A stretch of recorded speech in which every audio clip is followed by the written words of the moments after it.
Ukraine's President Volodymyr Zelensky delivered his traditional address to Ukrainians on Christmas Eve and wished for an unexpected Christmas miracle. Without actually naming his Russian counterpart, Zelensky implied that Ukrainians, including himself, wished Vladimir Putin would perish, but stressed that their greater desire is to achieve peace. Здавна українці вірили, що в ніч на Різдво відкриваються небеса. І якщо розказати їм свою мрію, вона точно здійсниться. Сьогодні мрія у всіх нас одна. І бажання ми загадуємо одне на всіх. Що б він сконав? Скаже кожен про себе. Але коли звертаємось до Бога, звісно, ми просимо ширше, просимо про мир для України. This year's Christmas celebrations come amid continued Russian attacks and despite ongoing peace talks led by the U.S. Kyiv says Russia launched over 130 drones on Christmas Eve, killing 2 people and injuring close to 36 others in several regions.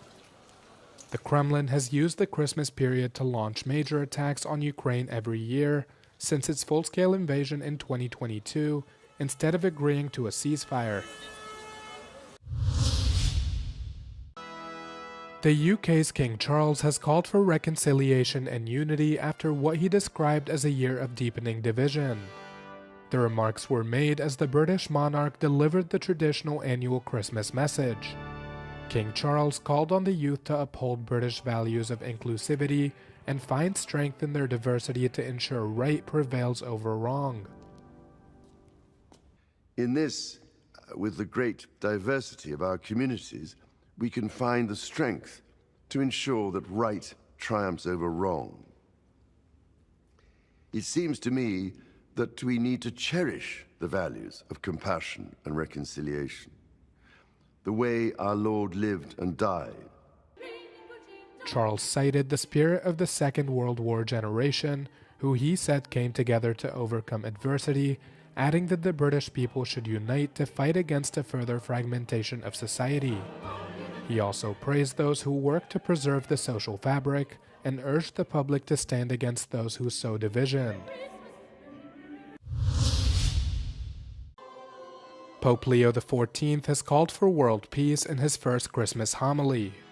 The pontiff remembered the people in Gaza as well as refugees displaced all over the world, calling for greater protection of the, quote, defenseless populations. Il Verbo ha stabilito fra noi la sua fragile tenda.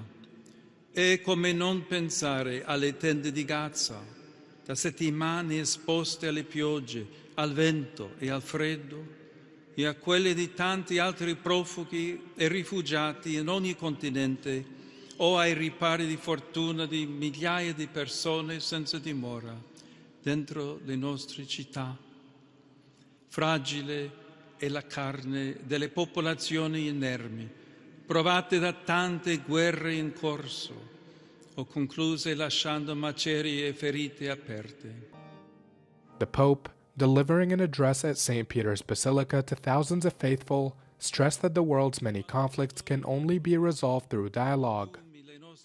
The Pope then delivered the traditional Christmas message from a loggia overlooking St. Peter's Square, where he gave his first Urbi et Orbi blessing, meaning to the city and to the world. The Christmas season marks the winding down of the Holy Year celebrations, which are set to close on the 6th of January.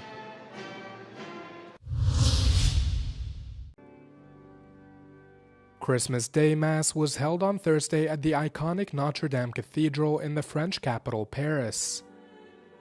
Paris Archbishop Laurent Ulrich delivered a homily focused on peace amid the ongoing global conflicts that continue to rage across multiple continents.